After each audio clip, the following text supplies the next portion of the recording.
প্রিয় শিক্ষার্থী বন্ধুরা, তোমাদেরকে অনেক অনেক শুভেচ্ছা ও স্বাগতম। আজকে আমরা অষ্টম শ্রেণীর যে 4.2 অনুশীলনীর যে 11 নম্বর অঙ্কটি আছে সেই অঙ্কটি আমরা সমাধান করব। তাহলে অঙ্কটি আমরা কিভাবে সমাধান করব তাই আমরা চলো দেখি। আর যদি ভালো লাগে তাহলে অবশ্যই বন্ধুদের মাঝে শেয়ার করবে। তাহলে বন্ধু তো দেখো, এখানে 11 নম্বর অঙ্কটি আমাদের দেওয়া আছে x সমান 5 হলে x³ minus 12x² plus 48x minus 64 এর মান নির্ণয় করো। অঙ্কটা খুবই গুরুত্বপূর্ণ একটি অঙ্ক। তো অঙ্কটি কীভাবে সমাধান করা যায় তাই আমরা করি প্রিয় বন্ধুরা। আমরা যদি এখানে সরাসরি x আছে, x এর মান 10, সরাসরি x এর মান যদি বসাই দিই তাও কিন্তু আমাদের আচ্ছা আসবে এবং অঙ্কটি হবে। কিন্তু আমরা সরাসরি মান বসায় না দিয়ে আমরা কি করব, সূত্রের সাহায্যে অঙ্কটি কীভাবে করা যায় তাই আমরা করব। তাহলে চলো, আমাদের দেওয়া আছে এখানে দেখো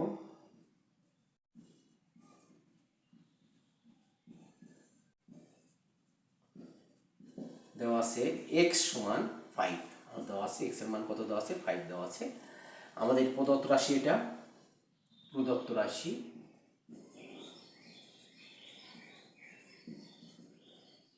x³ minus 12x² plus 48x minus কত 64।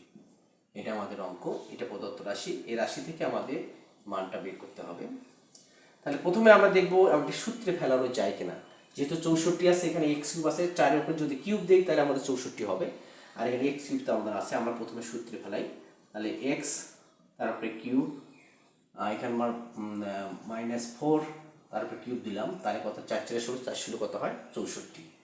সূত্র হচ্ছে মাইনাস, আমাদের এখানে সূত্র হচ্ছে 3। x আমাদের এ হচ্ছে আমাদের x, তারপরে স্কোয়ার, বি হচ্ছে আমার কত? 4। তাহলে 3 4 12x² আমাদের মিলে গেছে, প্লাস সূত্র হচ্ছে 3, বি হচ্ছে আমার এ হচ্ছে আমাদের x, বি হচ্ছে আমাদের 4, তারপরে স্কোয়ার। তাহলে 4 4 16, 3 16 কত? 48x। তাহলে এখন দেখো আমাদের প্রিয় বন্ধুরা, x³ minus 3x² x plus 3ab², B হচ্ছে আমাদের 4, x² মাইনাস b³ আবার সরাল এটি থেকে আমাদের সূত্রে পড়ে গেছে আমাদের, অর্থাৎ আমাদের এ প্লাস বি, এখানে এ মাইনাস বি হল কিউবের সূত্রে আমাদের এটা পড়ে গেছে, সরাসরি সূত্রে পড়ে গেছে। আমরা সূত্রে আমরা ফেলাই দিই।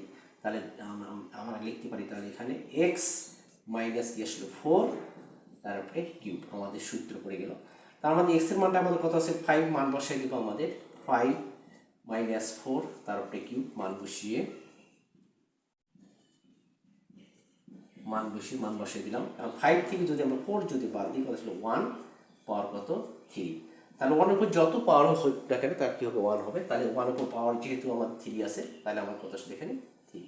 প্রিয় বন্ধুরা, তাহলে এখন দেখো আমাদের এক্স এর মান ছিল 5, আমাদের এই প্রদত্ত রাশিটা ছিল, রাশির মান আমরা কত পেলাম? আমরা 3 পেলাম। সূত্রে ফেলে দিয়ে মানটা বসাই দিলাম, মানটা বসাই দিয়ে আমরা মান কত পেলাম? আমরা 3 পেলাম। প্রিয় বন্ধুরা, তাহলে অঙ্কটি নিশ্চয় তোমরা বুঝতে পেরেছো। তাহলে এখন আমরা লিখতে পারি, শেষে লিখতে পারি, তাহলে অতএব x³ minus 12x² plus 48x minus 64 এর মান কত পেলাম? আমরা 3। সরি ভুল বললাম, এখানে 1 হবে। 1 উপর যত পাওয়ার কি হবে, এখানে 1 হবে, 1। তাহলে কত পেলাম আমরা? 1। প্রিয় বন্ধুরা, নিশ্চয়ই বুঝতে পেরেছো আমরা অঙ্কটি কীভাবে সমাধান করলাম। সূত্রে ফেলে দিয়ে অঙ্কটির সমাধান করলাম। অঙ্কটি যদি ছোটো কিন্তু খুবই গুরুত্বপূর্ণ অঙ্কটি, আসলে মনোযোগ সহকারে একটি অঙ্কটি পারলে বারবার দেখবে। ভালো লাগলে অবশ্যই বন্ধুদের মাঝে শেয়ার করবে। তাহলে আজকে এই পর্যন্তই। পরবর্তী ক্লাস পর্যন্ত তোমরা সবাই সুস্থ থাকো, ভালো থাকো। আসসালামু আলাইকুম।